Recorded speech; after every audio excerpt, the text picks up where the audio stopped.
नमस्कार मंडळी, आज आपण बनवतोय हरभऱ्याची सुक्की भाजी।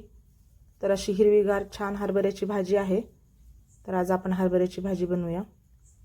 तर त्याच्यासाठी लागणारे साहित्य आहे हिरवी मिरची, लसूण, जिऱ्याचं वाटण, शेंगदाण्याचं कूट आणि मीठ।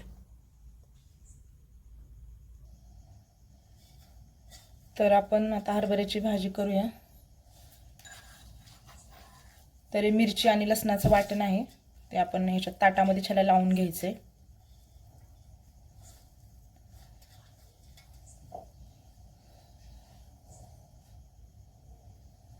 मी वाटताना पण थोडंसं मीठ घातलेलं आहे, त्याच्यामुळे आता बेताणीच घालते। आणि हे शेंगदाण्याचं कूट त्यातलं अर्ध घातले मी।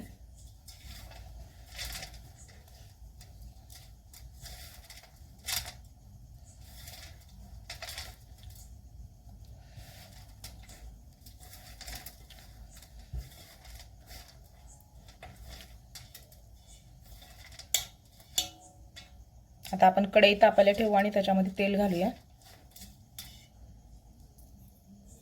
तर कढईमध्ये मी 2 माप तेल घातलेलं आहे। तेल आपलं कडकडीत छान गरम झालं की मग आपण त्याच्यामध्ये भाजी घालूया।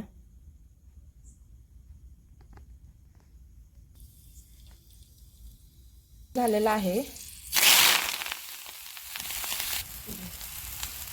तर बघू शकता याच्यामध्ये मी भाजी घातलेली आहे।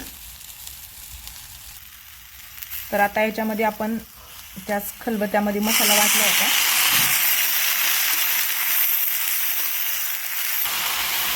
पाणी घालूया आपण याच्यामध्ये।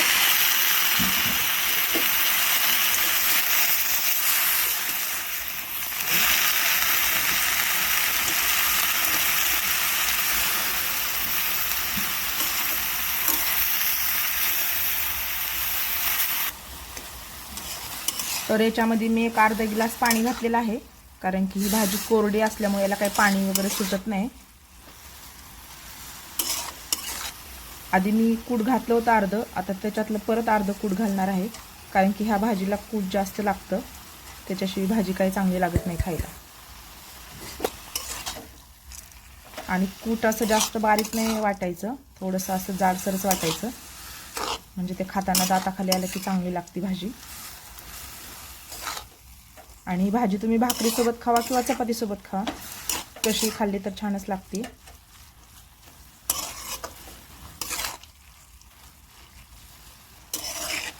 तर ह्याला छान अशी एकजीव करून घेऊया आपण। आणि ह्याला लिंबू काही पिळायची गरज नाही, कारण की ह्याला आंबूसपणा आहे, कारण की हरभऱ्याच्या काय काय भाजींना आंबूसपणा नसतो, त्याच्यामुळे मग लिंबू पिळावं लागतं, पण ह्याला तशी काही गरज नाही। याच्यावरती आपण आता झाकण ठेवूया आणि 3 मिनिटं ह्याला असं शिजू देऊया बारीक गॅसवरती। तर चला बघूया आपली भाजी शिजली का नाही ते। काय मस्त कलर आलाय भाजीचा, भरपूर असं शेंगदाण्याचं कूट।